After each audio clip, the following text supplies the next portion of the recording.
So now we have reached what I suspect is going to be the most, if not one of the most classist countries on this list for gun ownership, Japan.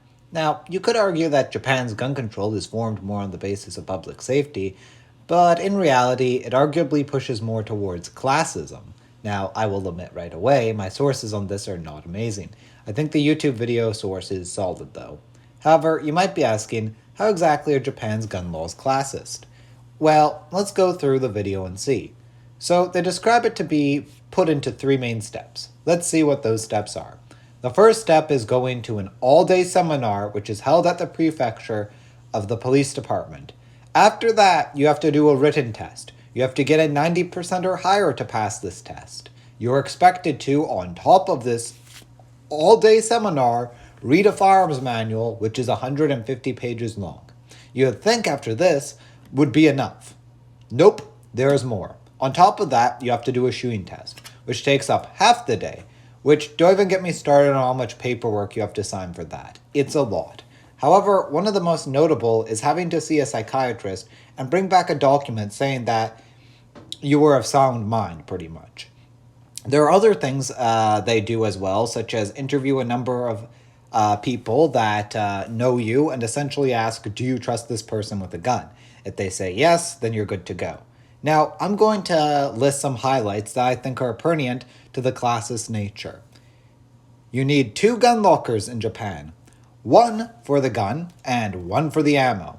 They have to be in separate rooms in your house. It's truly insane how far apart they want them to be from each other. The guy in the video even mentioned them being in separate buildings if you had access to them, which is just truly insane. There's also some information on documenting how much ammo you have left. It's truly insane how detail-oriented they are. So with all that out of the way, let's list the points to what I personally see as classist. 1. You are required to do not just 1, but 2 courses that essentially take up your entire day twice. It is incredibly time-consuming for someone who is of lower income that's just going to be harder for them to take the time out of their day to do that. I don't even know what the monetary costs are to all this, but I suspect it's not cheap, which is yet another classist policy on Japan's part. 3. The logistics of having to have 2 gun lockers in your house in separate rooms minimally in Japan is truly quite ridiculous.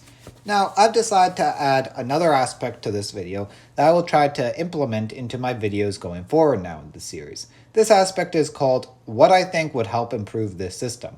Okay, so some ideas on what I think could improve this system.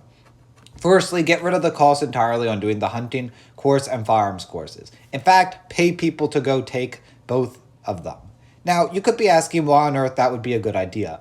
Well, the reason is because Japan needs hunters. While there are some incentives already for hunters, Japan needs more hunters, period. Back in the 70s, there were just over 500,000 hunters in Japan. Now there are only slightly over 200,000. Many of them are over 60 years old. What I would say Japan should be doing is paying people to become hunters and to get their firearm license. I believe this would help Japan increase the number of hunters they have in the country, as well as open up doors for people who would normally not be able to justify the time restraints. I'd also say loosen up the storage requirements a little. Don't force somebody to have a gun locker and an ammo locker in 2 different rooms. That's excessive and unnecessary. However, these would be the 2 different things I would suggest to improve Japan's system at the moment that are fairly moderate changes and I could overall see would help Japan as a nation overall. Now, would this happen if suggested?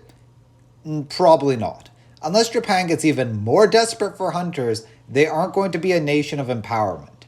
Anyways, thank you for listening. I'm not sure what the next country I'm going to pick is going to be. We shall see.